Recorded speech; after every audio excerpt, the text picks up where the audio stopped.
Okay, so the other day we were looking at lines, points and planes, and I discussed vertical planes, horizontal planes, inclined planes and doubly inclined planes, which are oblique planes. We're just going to discuss further with you in a little bit more detail. Inclined planes is inclined to one principal plane of reference and it's perpendicular to the other. The true inclination of the inclined plane can either be seen in elevation or plan. One trace is inclined at an angle and the other one is going to be perpendicular to the XY line. So I'm going to talk about this. The view shown is a simply inclined plane, okay, and it's singly inclined. There is where the plane touches in the elevation on the vertical trace, so that's why it's a VT, a vertical trace, and where it touches on the ground, the horizontal trace, or HT.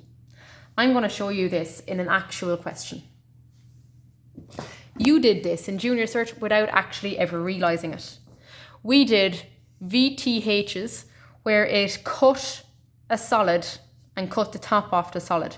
You did it in question 2s, and you also did it as short questions where a cut is being put in at an angle. The angle that's given is the true angle, and you never will have to take an auxiliary to get the true angle. The angle is just given to you in the question. What has happened with this is this solid has been cut off, and what you want to see is to figure out what the plan is.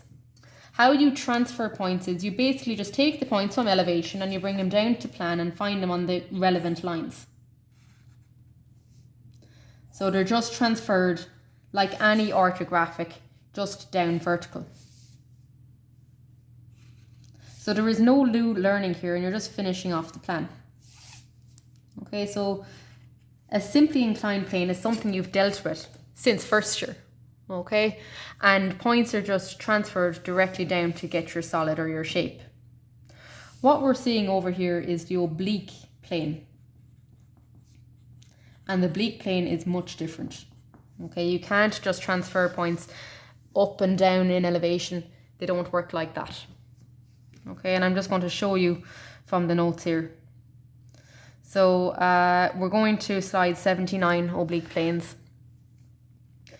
Oblique planes are inclined to both the to vertical and horizontal planes.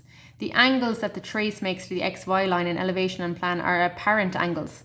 So the angles that you actually see here are not true angles. And the sum of the oblique plane's true angles must be less than 90 degrees, but their actual ones must be more than 90 degrees. This is what it is like in 3D. You have an angle in the vertical trace and an angle in the horizontal trace. And the thing about finding points is it doesn't work the way you think it's going to work. Okay, I'm just going to show you here now. If I wanted to find that point in elevation, I need to come parallel to the horizontal trace. So I'm sliding my set squares parallel because I don't know how tall it is. I bring it up to the vertical trace, bring it across to find it in its actual position, and then bring the point up.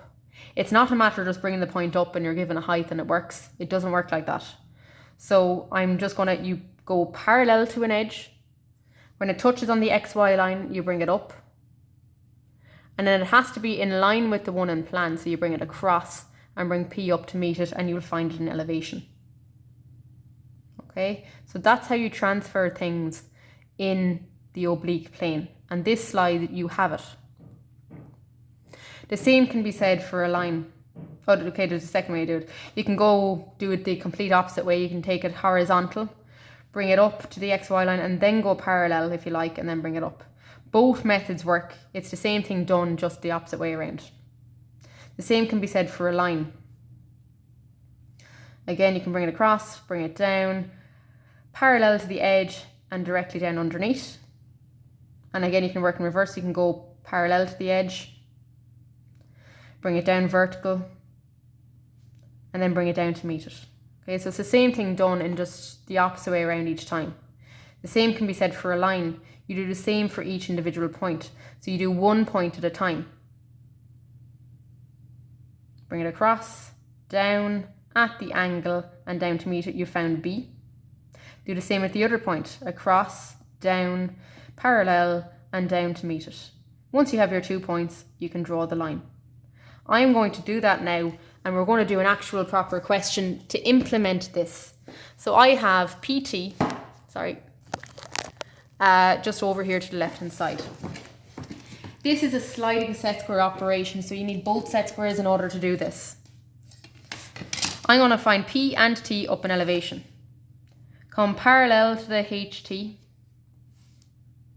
You're then going to bring your point just vertically up. Now, I could use my T-square for this, but I might as well just slide my set squares. Bring it up so you can find its height. So I've come parallel. I've then brought it up till it touched on the VT. Bring it across to meet it. And P has to be directly above it. Okay, and that's how you transfer points in oblique. The same can be done with T. Come parallel to the HT. Once you have come parallel, you can bring the point up vertical to find its height. Once you have its height, you can then transfer it across, and T has to be directly above that point. Okay, so there's T. It is very distinct on how you actually do it. So you come parallel to the HT, bring it vertically up and across, and it has to be directly in line with it then. It's not as simple as the simply inclined planes where you just bring them up and down to transfer them. This is a little bit more particular. Now, the issue we have here is the oblique plane is cutting the object, and sure, we don't know where it is, but we have a couple of points. So,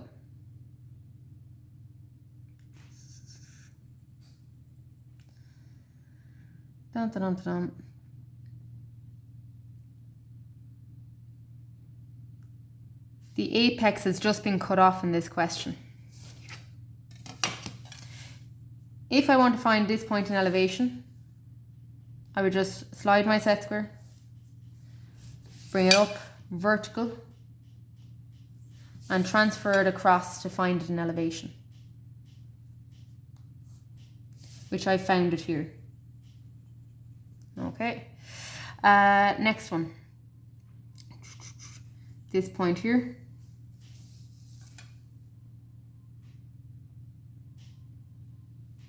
Again, that actually is just going to stay in its own position. Okay, and we're just joining the points together in order to get our cut shape. And that's actually the new shape that's left. Okay, so it is a little bit different to what you've seen before. We're going to do a full exam question now, just practicing transferring points from elevation, from plan to elevation, and from elevation back to plan. And the question is 2009. Okay, so if you go to your exam papers and find the 2009 question, okay, and it is 2009 B1. It's a necklace question. And what we're going to do is draw the plan and elevation of this. And what I'll let you do then on your own is to try get the parabola in the question on your own in elevation and in plan. So, starting fresh.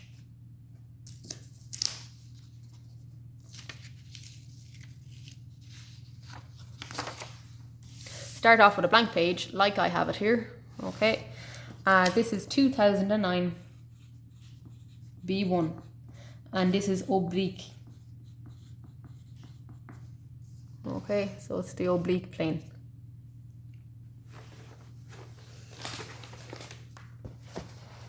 In the question, it's scale 1:2. That means you half all of the measurements. So instead of 200, it's going to be 100. Instead of 160, it's going to be 80 by 80. And the angle is 45 degrees. You're asked to draw the given plan and elevation of the easel.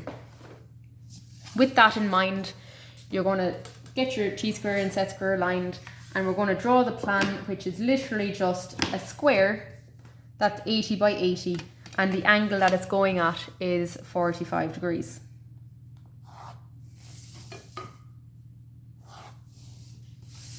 Measured the 80 millimeters by 80 millimeters.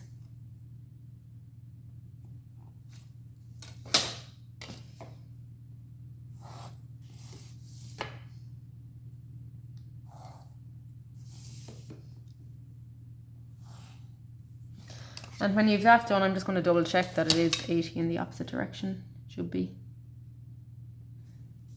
Sorry, this is slightly too big.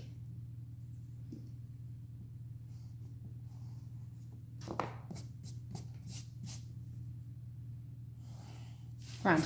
Okay. For the plan, the entire shape has been split up into individual boxes. So I'm just after doing an 80 by 80 box at angle 45 degrees. And you can see there's 1, 2, 3, 4, 5, 6, 7, 8, 9, 10, 11, 12 boxes in both directions. So I need to use line division in order to calculate what the edge length will be. So draw a line off at any angle, measure 12 spaces on it.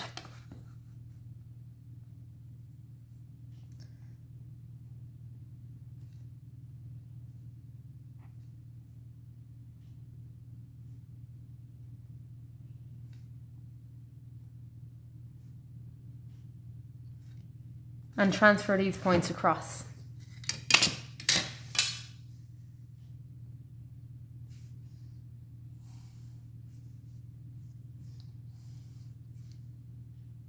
And do it in both directions.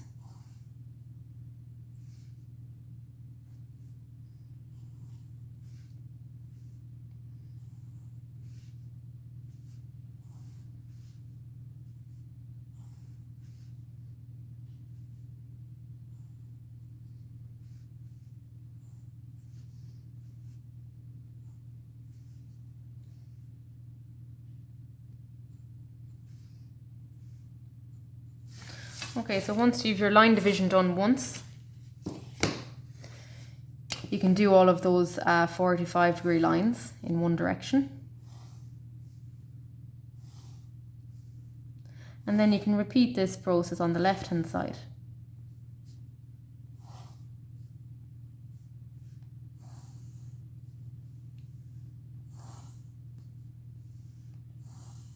Now, because this is symmetrical, like, you might not have to actually do the divisions again, because you can just transfer these widths over to the opposite side, like I'm going to show you now.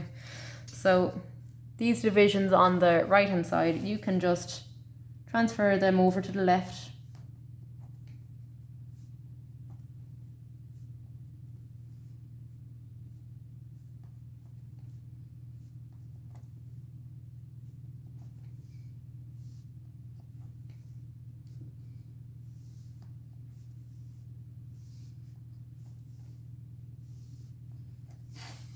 Okay, and when you have them transferred over, you can then just create the box shape on the opposite direction.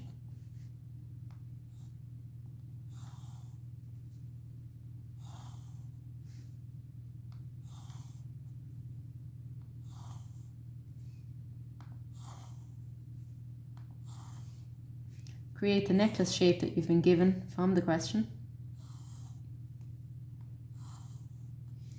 Okay, so it's kind of saying 1, 2, 3, 4, 5, 6, 7, 8, 9, 10. 10 boxes up. Join it to 2 boxes in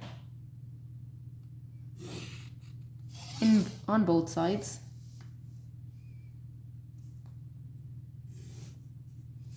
Okay, then it shows kind of a one box to another box on each side. Then it shows that 2 boxes are being drawn in on each side. Then it shows that you're coming in diagonal in one box. And then the shape is complete. Okay, so that's the necklace stand actually drawn. And then you're asked to draw the elevation, and basically actually there's a stand at the bottom of this. I'm just going to measure the number of boxes in. 1, 2, 3, 4, 5.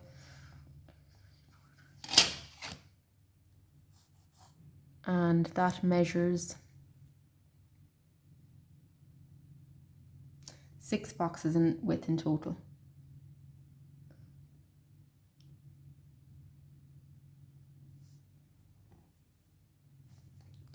And then it's 2 boxes out, and it is 1 box in.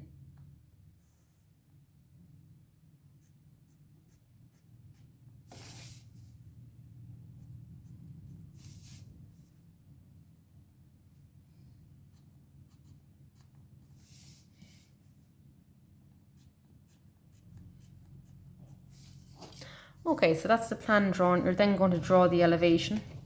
And the issue with the elevation is you've none of the points. You've only one of them. You've been given the height of these 2 points, which is 100 in total. But you have nothing else. And this is why you need to create the VTH. So it needs to be 100 millimeters tall.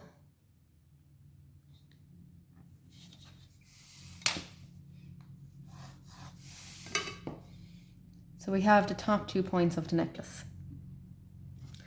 Now, I know that these 2 points are on the ground. So my HT must be there. So in order to find this, I know that those 2 points are on the ground, and basically a plane, if it's touching on the ground, there are 2 points on the ground. So that has to be where my HT is. Next, I'm looking for my VT, and I know if I wanted to find those 2 points, what I'd need to do is I'd come parallel to my HT.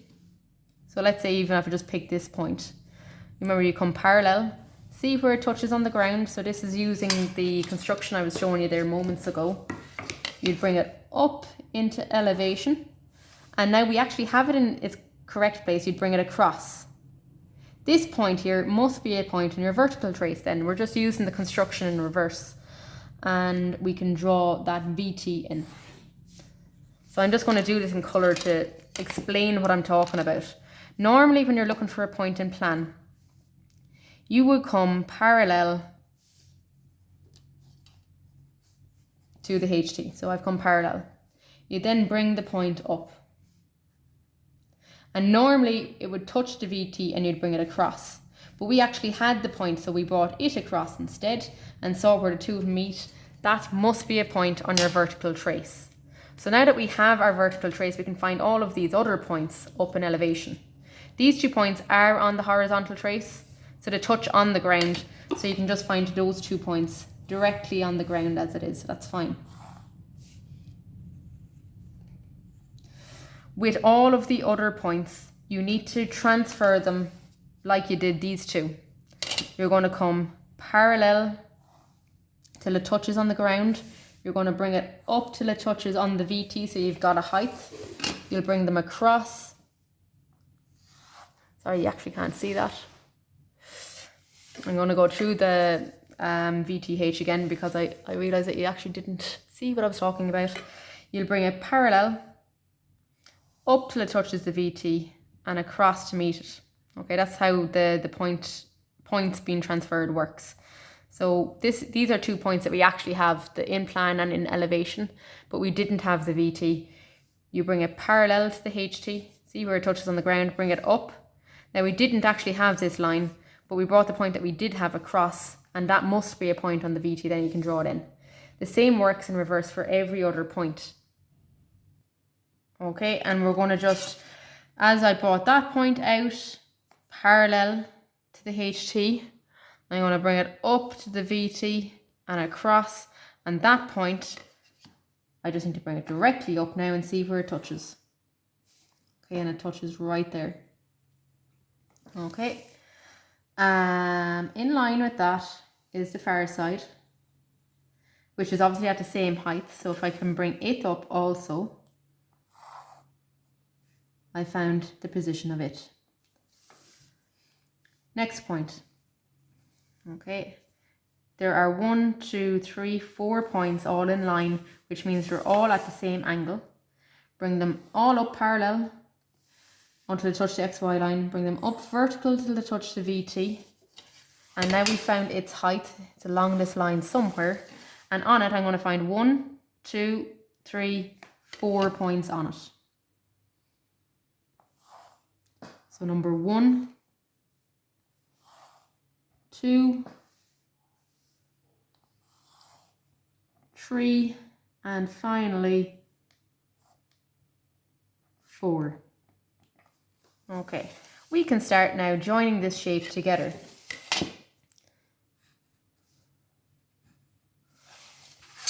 Okay, bit of a slope going on.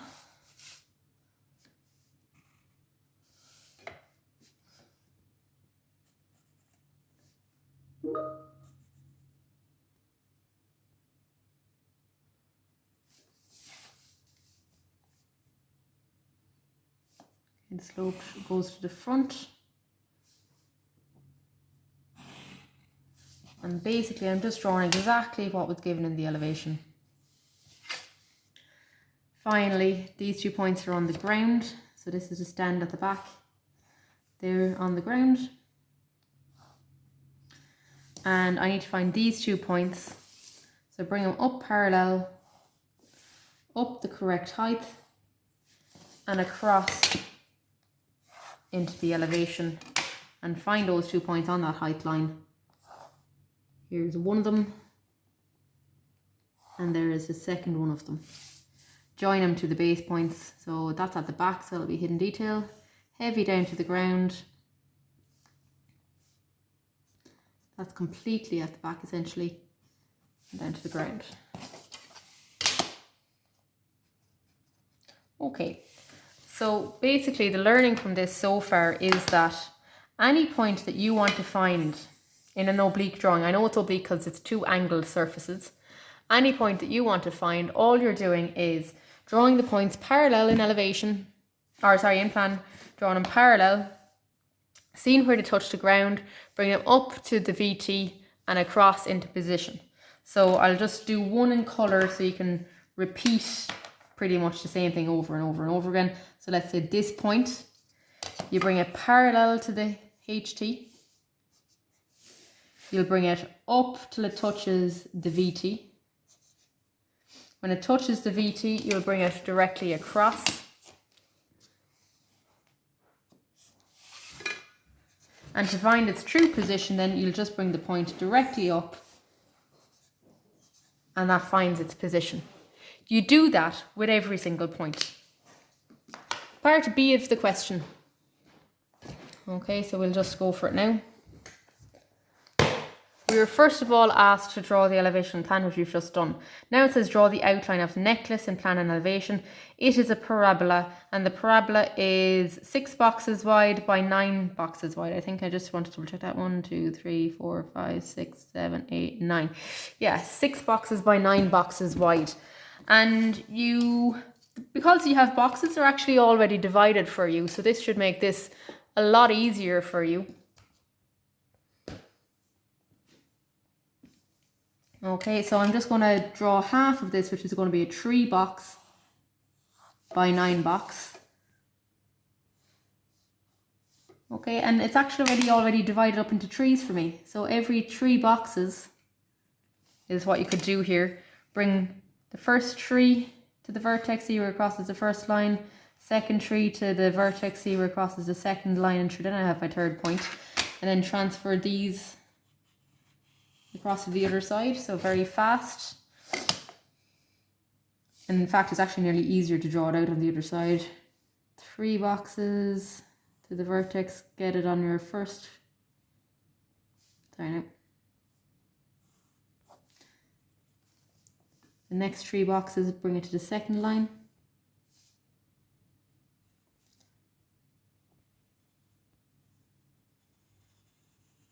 Okay, and we have the necklace drawn there at the moment, so very fast. And then it's a matter of finding those points up in your elevation. To do that, do what you've done every other time. So there's 1, 2, 3, 4 different points to talk about really. Bring the first point, which is the vertex, parallel up to the vertical trace and across. And it's going to be on that line somewhere, just bring it up to meet it. Okay, next 2 points, they're in line with each other, so bring them across, up to the vertical trace, across, and find their position now. So there's 2 of them, one on one side, the other on the other side. Okay, so you can see those 2 points coming in. Next 2 points, bring them across at 45 degrees. I think, yeah, across to meet them, and bring both points up onto that line, 1 and 2. And at this stage, we have the 2 points up on top as well. So all we're doing is joining all of those points on the parabola together to get the actual necklace. Okay, so there's the necklace drawn. Okay, from the question, so we've part A of the question done, which was drawn the basic elevation and plan. Part B of the question was drawn the parabola. Part C of the question is asking us to get the traces. Now we have one set of traces actually found, and I just want to talk about that now for a second. Apologies. So we're asked to determine the traces of the front stand, which we've already found, the actual easel necklace. So we've that found already. That was part C, part 1. And part 2 is find the vertical and horizontal traces for the back stand. Okay. So part C was the vertical and horizontal trace, part 1. Part 2 is the back trace. So these 2 points are on the ground. So because they're on the ground, that means they are the vertical and horizontal trace. So that is the HT, H1, T1. And now to find the vertical trace, because these two things are going in opposite directions, I'm expecting something to cross over here. But these 2 points are up a particular height, and we found them actually earlier on. So we'll bring them up, across, and up to meet. Okay, so that's a particular point on it. So we're just going to join that through. Oh, no, it's not, apologies. That is a point across, bring it up. Apologies, that's a point on it. And join it across. That is your V1. So you have your V1, T1, H1. Just to go through how you get the oblique plane again. These 2 points were on the ground, so that has to be your HT. These 2 points are up a particular height. So when we've brought them parallel to the HT, brought them up until they touch the actual VT that we've already found because we had the correct height. That is a point in your VT. So then you can continue on that out to draw that actual line in. Okay, and that's that question done.